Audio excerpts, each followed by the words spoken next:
మదన్ సింహాచలం ఆఘమేఘాల మీద ముంబై బయలుదేరారు. కొన్ని గంటల్లో ముంబై చేరుకుని సలీంకి కాల్ చేశారు. ఫోన్ లిఫ్ట్ చేస్తూ, హలో ఎవరండి? హలో సలీం, నేను మదన్, హైదరాబాద్ నుంచి. ఒక్క నిమిషం సార్. ఇప్పుడు చెప్పండి, ఎక్కడున్నారు? ముంబై వచ్చారా? వచ్చాం సలీం, ఎయిర్పోర్ట్లో ఉన్నాము. నువ్వు ఎక్కడికి రావాలో చెప్తే అక్కడికి వస్తాము. సార్, మీరేదైనా హోటల్లో ప్రస్తుతంకి రిలాక్స్ అవ్వండి. నేను రేపు ఉదయమే అక్కడికి వచ్చి మీకు ఏం చేయాలో చెప్తాను.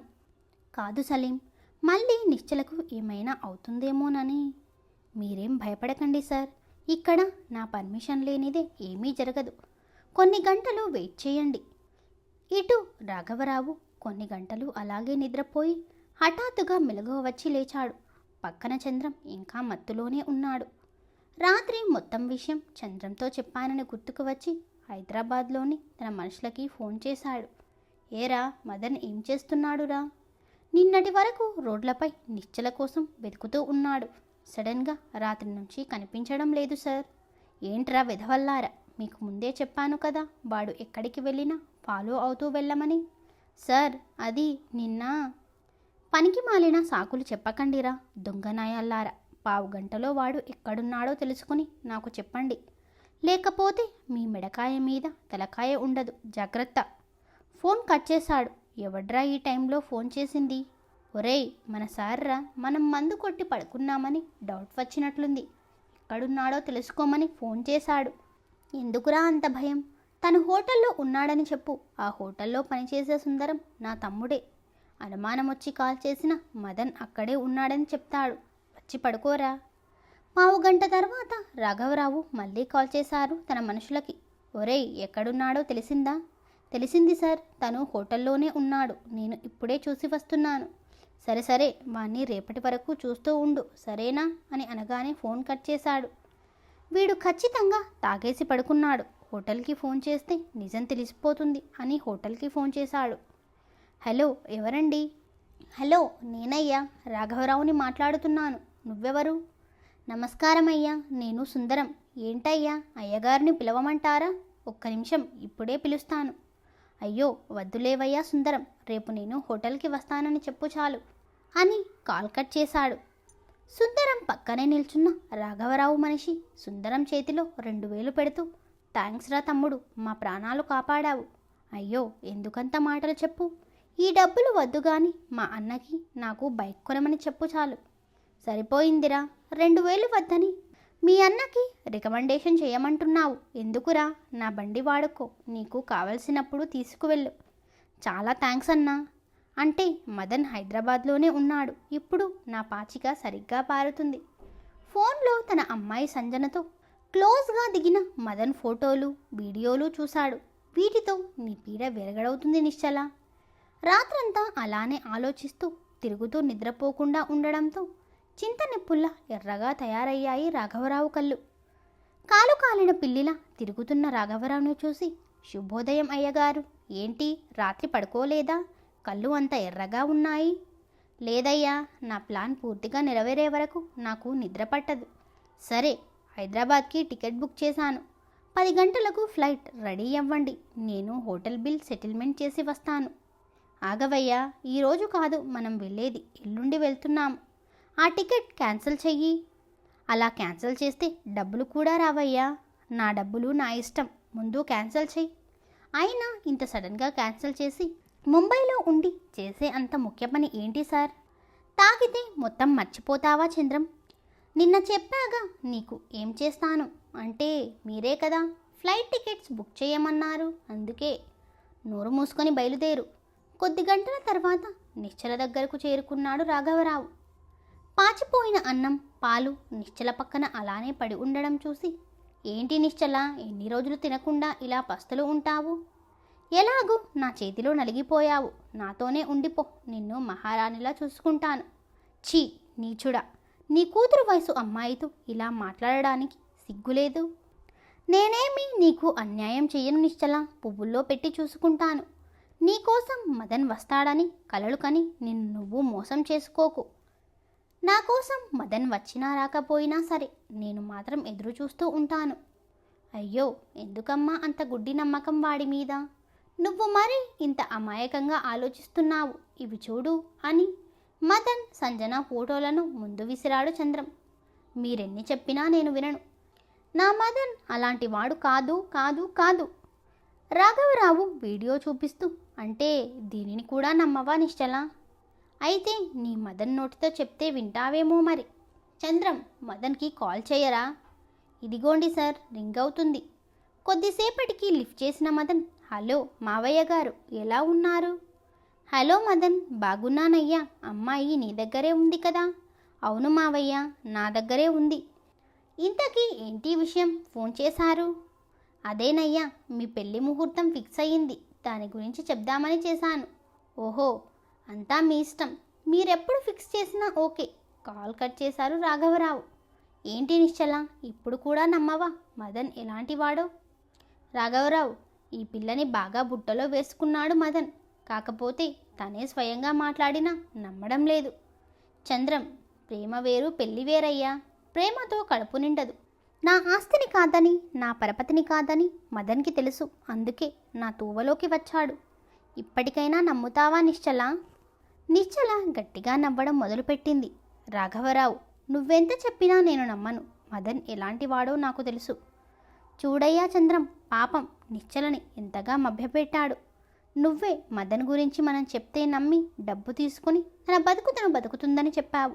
ఇలానే ఉంటే విశాఖపట్నంలో మదర్ మేరీ ఆశ్రమం ఏమవుతుంది? నిశ్చల నెరవేర్చబోయే ఆశయం ఏమవుతుంది? చంద్రం హైదరాబాద్ ఆశ్రమంకి కాల్ చేశాడు, లౌడ్ స్పీకర్ ఆన్ చేసి. హలో, ఆర్సీఎం ఆశ్రమం మదర్ క్యాథరిన్ ఉన్నారా? హలో చెప్పండి, నేను క్యాథరిన్ మాట్లాడుతున్నాను. ఇంతకీ మీరెవరు? నేనండి, చంద్రం. మదన్ సంజన మ్యారేజ్ ఫిక్స్ అయ్యింది, ఆ విషయం చెప్దామని కాల్ చేశాను.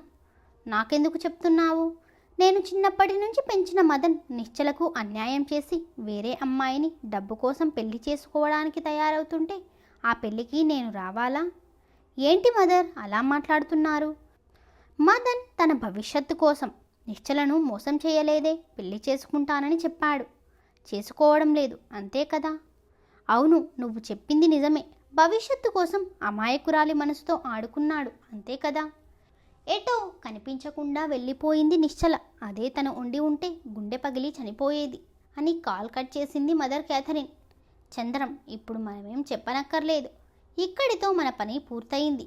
ఇదిగో నిశ్చల, నేను మళ్ళీ రాత్రికి వస్తాను. అప్పుడు నీ నిర్ణయం ఏంటో చెప్పు. ఎలాగూ అన్యాయం అయిపోయావు, అందుకే చివరిసారిగా నీకు అవకాశం ఇస్తున్నాను అంటూ వెళ్ళిపోయారు మదన్ చంద్రం. ఒక్కసారిగా అగాధంలోకి మునిగిపోయినట్లుగా నిశ్చల మనసు కొట్టుమిట్టాడుతోంది. మనసు ఆలోచించడం మొదలుపెట్టింది. పక్క గదిలో మాటలు వినిపిస్తున్నాయి. ఏంట్రా సలీం, ఆ పురుగుల మందు డబ్బా ఇక్కడ పెట్టావు, తీసి బయట పెట్టు. ఏంటి పంకజం, అక్కడుంటే ఏమైపోయింది? ఓరేని దుంపదేగా, మందు అని దాన్ని ముత్తు పొరపాటున కలుపుకుంటే పైకి పోతాడు. ముందు దాన్ని బయట పెట్టు వెళ్ళి. సరే సరే, నువ్వు కంగారు పడకు, బయట పెడతాలే అని నిశ్చల ఉన్న రూమ్ కిటికీ బయట జాగ్రత్తగా పెట్టాడు. నిశ్చలను చూసి, ఏమ్మా ఎంతకాలం ఇలా తిండి తిప్పలు మానేసి ఉంటావు? ఎప్పుడూ జీవితం ఒకే దగ్గర ఆగిపోదు. నీకు మంచి రోజులు వస్తాయి. దయచేసి ఓ అన్నగా చెప్తున్నాను, నా మాట విని కాస్త ఏదైనా తిను. అన్నా అని అంటున్నారు. ఎందుకు ఇంత నీచమైన వృత్తిలో నాలాంటి అమాయకులను ఇరికిస్తున్నారు? మీకైనా మనస్సాక్షి ఉంటే ఇలా చేసి ఉండరు. నిశ్చల, నువ్వు చెప్పింది నిజమే, కానీ నేను కూడా మీలాగే పద్మవ్యూహం చిక్కుకున్న వ్యక్తిని. వాళ్ళు ఆడించే కీలుబొమ్మను మాత్రమే. నీకు అంతకంటే ఏం చెప్పలేను. నువ్వు మాత్రం వాళ్ళ మాటలను నమ్మకు. దయచేసి ఈ ఒక్కరోజు మనోనిబ్బరంతో ఉండు అంటూ వెళ్ళిపోయాడు సలీం. మదన్ సింహాచలం హోటల్లో సలీం చెప్పే వార్త కోసం ఎదురు చూస్తున్నారు. కొద్దిసేపటికి డోర్ కొట్టిన శబ్దం. సింహాచలం తలుపు తీశాడు. ఎదురుగా సలీం. మదన్ సార్ ఎక్కడా? సలీం, నేను ఇక్కడే ఉన్నాను. అసలేం జరిగింది? సార్, నిశ్చల మేడంని మానసికంగా కుంగదీశారు. నేను ధైర్యం చెప్పి వచ్చాను. నాకు తెలిసి ఈరోజు రాత్రి మళ్ళీ రాఘవరావు నిశ్చల దగ్గరకు వస్తాడు. తనని మరింతగా కుంగదీసి వేరే దగ్గరకు మార్చే ప్రమాదం ఉంది. మీరు వెంటనే బయలుదేరాలి. అది కాదు సలీం, ఇప్పుడు పోలీస్ ఫోర్సును తీసుకుని వెళ్తే ఏదైనా ప్రయోజనం ఉండదంటావా? సింహాచలం సార్, ఇక్కడంతా ఆ రాఘవరావు గారి మనుషులే. మీకు ఎవరూ సహాయం చేయరు. ఇప్పటికే ఆలస్యమైంది. త్వరగా పదండి. ట్రాఫిక్ జామ్ అయితే చేరుకోవడానికి చాలా టైం పడుతుంది. ఇప్పటికే సాయంత్రం అవుతుంది. త్వరగా బయలుదేరాలి. సరే సరే, ఇప్పుడే వెళ్దాం పద అని కార్ రెంట్కు తీసుకుని బయలుదేరారు. మదన్ సార్, మీ దగ్గర ఏదైనా ఉందా? హా సలీం, సుబ్రహ్మణ్యం గారు పిస్టల్ ఇచ్చారు. నువ్వేం భయపడకు.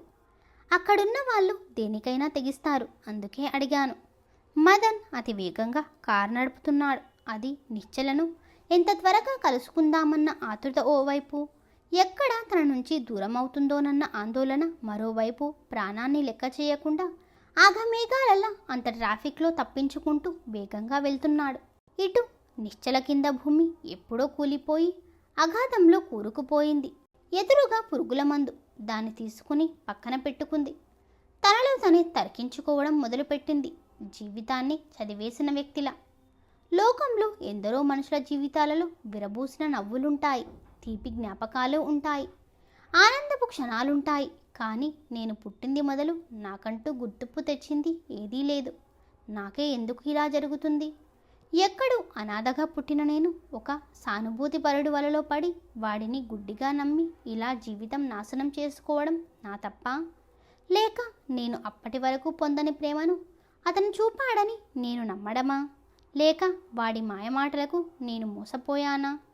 ఒక అనాథగా పెరిగిన నేను చాలా కష్టపడి ఉన్నత చదువులు చదివి నాకంటూ ఒక గుర్తింపు తెచ్చుకోవాలని ప్రయత్నం చేస్తున్న క్రమంలో ఊహించని పెను తుఫాను నా జీవితాన్ని నాశనం చేసింది. నా కళ్ళన్నీ పేకమేడలయ్యాయి. నా జీవితం అంధకారంలో మిగిలిపోయింది. ఎవరి జీవితంలోనైనా ప్రేమ ఆనందాన్ని కలిగిస్తుందని అంటారు, కానీ నా జీవితంలో అది దుఃఖాన్నే మిగిల్చింది. ఇలా నిశ్చల మనసులో పరిపరి విధాల ఆలోచనలు మెదడులో గూడు చేసుకున్నాయి. అప్పటికే గడియారంలో రాత్రి 10 గంటలు చూపిస్తుంది. ఇక ఆలస్యం చేయడం ఎందుకని తెచ్చుకున్న కాస్త విషాన్ని పాలల్లో కలుపుకొని కొంచెం కొంచెంగా తాగడం మొదలుపెట్టింది. కొద్ది క్షణాల్లో తలుపులు తీసిన చప్పుడు వినిపిస్తుంది. చివరి క్షణాల్లో కూడా ఈ నీచునితో నా శరీరాన్ని మలినం చేసుకోవాలా అని ఆమె మనసు రోధిస్తోంది. ఆ తెరిచిన తలుపు చప్పుడుతో తన ఆలోచన నుంచి బయటకు వచ్చింది నిశ్చల. ఖచ్చితంగా ఆ దుర్మార్గుడు రాఘవరావు అయ్యుంటాడు అని తన మనసు చెప్తుంది. ఇప్పుడు కూడా వాడు నాతో ప్రేమ నటించి నన్ను ఇంకొకరి వద్దకు పంపేందుకు అని తన మనసుకి తెలుసు. ఇలా ఆలోచనలతో తన తల పిచ్చెక్కిపోతుంది. గాలికి ఆ తలుపు తెరుచుకుంటూ మూసుకుంటూ చప్పుడు చేస్తుంది. నిశ్చల కళ్ళు మెల్లగా మూసుకుంటున్నాయి. కొద్ది గంటల్లో మదన్ నిశ్చల ఉన్న స్థలానికి చేరుకున్నాడు. సలీం ఆమె ఉన్న ఇంటిని చూపించి, సార్, ఇప్పుడు సరిగ్గా 9:55 అవుతోంది. మీరు మరో 5 నిమిషాలు ఇక్కడే ఉండండి. నేను అక్కడ పరిస్థితిని చూసి సిగ్నల్ ఇస్తాను అని దిగి వెళ్ళిపోయాడు. సిగ్నల్ కోసం ఎదురు చూస్తూ ఉన్న మదన్ని చూసి, సార్, మనం సలీం ఇచ్చే సిగ్నల్ కన్నా ముందే అక్కడ ఉండడం మంచిదనిపిస్తుంది. సింహాచలం, ఎందుకు తొందర చెప్పు, 5 నిమిషాలు చూద్దాం, లేదంటే నువ్వు చెప్పిందే చేద్దాం. ఆ ఇంటి నుంచి విజిల్ వినపడడంతో ఇద్దరూ అలర్ట్ అయ్యారు. మదన్ దిగుతుండగా సింహాచలం అడ్డుపడి, సార్, నేను వెళ్తాను, నా వెనుకని మీరు దూరంగా రండి, జాగ్రత్త అంటూ ఆ ఇంటి వైపు నడవడం మొదలుపెట్టాడు. సింహాచలం మేడపై గదికి చేరగానే అతన్ని 4 రౌడీలు చుట్టుముట్టారు. వెంటనే మదన్ పిస్టల్ తీసి వాళ్ళ కాళ్లకు గురి చూసి కాల్చాడు. వాళ్ళు మరుక్షణమే భయపడుతూ పారిపోయారు. పక్కనే కట్లు కట్టేసి ఉన్న సలీంకు కట్లు విప్పి పైకి వెళ్ళారు. సార్, రాఘవరావు మరికొద్ది క్షణాల్లో ఇక్కడికి వచ్చేస్తాడు. మీరు మేడంని ఇప్పుడే తీసుకుని వెళ్ళడం మంచిది.